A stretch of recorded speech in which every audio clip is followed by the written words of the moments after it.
Covid की दूसरी और तीसरी लहर को लेकर एक्सपर्ट्स ने डरा देने वाली जानकारियां या चेतावनी जारी की थी। वैक्सीनेशन ड्राइव को लेकर और भारत में वैक्सीनेशन की उपलब्धता को लेकर प्रश्न चिन्ह खड़े किए थे, लेकिन ये तमाम एक्सपर्ट्स भारत को लेकर गलत साबित हुए। और उसके पीछे की वजह क्या थी? मोदी का क्राइसिस मैनेजमेंट। और प्रधानमंत्री मोदी ने एक बार फिर से मोर्चा संभाल लिया है।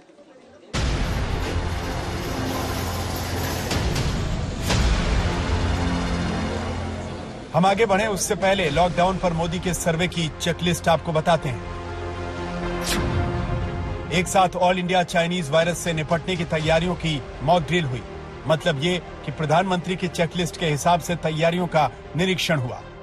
अगर कोरोना की लहर आई तो मरीजों के लिए वेंटिलेटर वाले बेड हैं या नहीं, पर्याप्त आईसीयू वार्ड हैं या नहीं, प्राइवेट और सरकारी हॉस्पिटल में कोविड के सेपरेट बेड हैं या नहीं, आपातकालीन स्थिति से निपटने के लिए हेल्थ डिपार्टमेंट की टीम रेडी है या नहीं, ऑक्सीजन प्लांट एक्टिव है या नहीं, हॉस्पिटल में दवाओं की डिमांड एंड सप्लाई की स्टेटस रिपोर्ट क्या है। प्रधानमंत्री जी ने निर्देश दिया है कि हमें सतर्क रहना है, तैयारी करनी है। उसको देखते हुए लगातार भारत सरकार की ओर से कोविड आने वाले दिनों में देश में न फैले उसके लिए तैयारी की जा रही है। सभी राज्य के हेल्थ मिनिस्टर के साथ विस्तार से बातचीत हुई है। देश के इंडियन मेडिकल एसोसिएशन के डॉक्टर मित्रों के साथ भी बातचीत हुई है। और आज सारे देश में जो कोविड ट्रीटमेंट देने वाली सभी अस्पताल में मॉक ड्रिल की जा रही है। उत्तर से लेकर दक्षिण तक, पूरब से लेकर पश्चिम तक सभी हेल्थ सेंटर पर मॉक ड्रिल की गई। हेल्थ सेंटर की मॉक ड्रिल से पता चला कि चाइनीज वायरस से निपटने के लिए हम कितने तैयार हैं। सिस्टम में कोई कमी है तो वक्त रहते पता चल गया। यहां आपको यह भी समझना है कि आखिर मॉक ड्रिल का लॉकडाउन के निर्णय से क्या कनेक्शन हो सकता है। लॉकडाउन का मतलब है पूरे इलाके को सीज कर देना। आपातकालीन सेवाओं को छोड़कर पब्लिक प्लेस में एंट्री पर पूरी तरह बैन लगा दिया जाता है। मकसद होता है कोरोना वायरस के संक्रमण को कंट्रोल करना। अगर कोविड से लड़ने की तैयारी पूरी है तो लॉकडाउन की नौबत नहीं आएगी। मॉक ड्रिल के रिजल्ट से सरकार को पता चल गया कि कोरोना से लड़ने की तैयारी कितनी फुल प्रूफ है।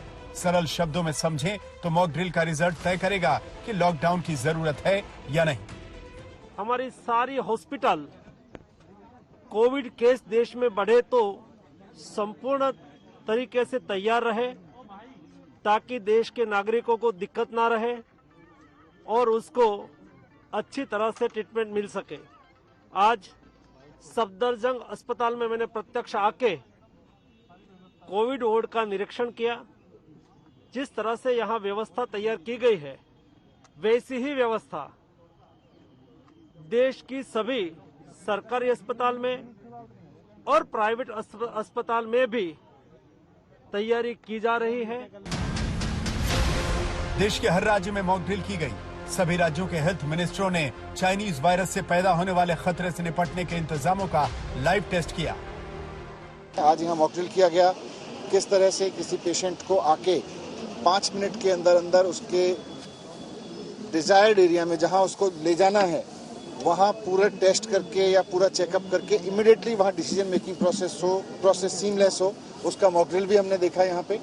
तो अच्छा है, अभी तो व्यवस्थाएं सारी अच्छी हैं। सभी अस्पतालों में जो हमारे ऑक्सीजन प्लांट्स हैं, ऑक्सीजन कंसंट्रेटर्स हैं और वेंटिलेटर्स हैं, चिकित्सीय स्टाफ है, चिकित्सक हैं, नर्सेज हैं, वो उपलब्ध है और किस ढंग से इलाज करना है। राज्य की जनता को कैसे बेहतर स्वास्थ्य प्रबंधन दे सके, इसके लिए प्रयासरत है।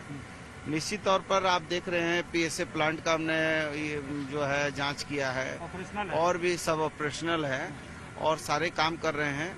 और कुछ कैसे बेडों की संख्या बढ़ाना है, कैसे और अतिरिक्त सुविधा देना है, इस पर हम लोग चिंतन करेंगे। लाइव टेस्ट के रिपोर्ट कार्ड में लॉकडाउन की संभावनाओं का पूरा जवाब मौजूद है। मोदी के सर्वे में क्या निकला, बहुत गौर से सुनिए। पहला सब्जेक्ट बूस्टर डोज। रिजल्ट डराने वाले हैं क्योंकि टेस्ट में करीब 30% पास, 70% फेल। दूसरा सब्जेक्ट वैक्सीन।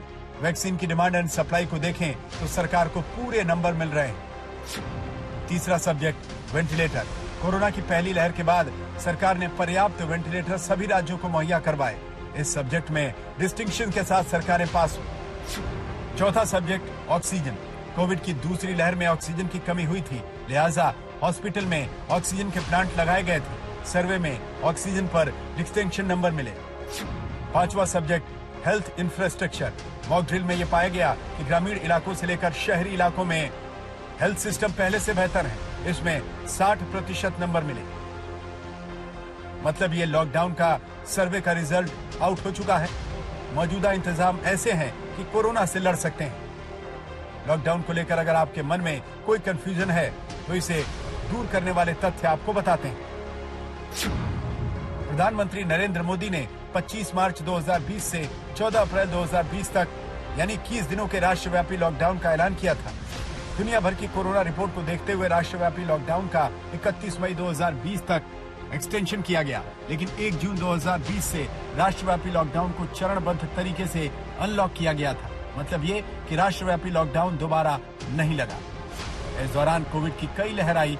अब लॉकडाउन का फैसला राज्य सरकारों पर छोड़ा गया है। एक लाइन में समझें तो राष्ट्रव्यापी लॉकडाउन की संभावना ना के बराबर है। जो नया कोरोना आया है इसमें लोगों की घबराने की बात नहीं है, लेकिन हर तरह से हम लोग को अलर्ट रहने की जरूरत है। यदि इसकी जरूरत होगी तो गवर्नमेंट इसके लिए चौथा वैक्सीन के लिए गवर्नमेंट रेडी रहेगी, लेकिन अभी ऐसा लगता है कि जरूरत नहीं पड़ेगी। अब आपको समझ में आ गया होगा कि लॉकडाउन को लेकर पैनिक से बचना है, लेकिन मास्क पहनकर चाइनीज वायरस को वक्त रहते हराना है। आज तक ब्यूरो।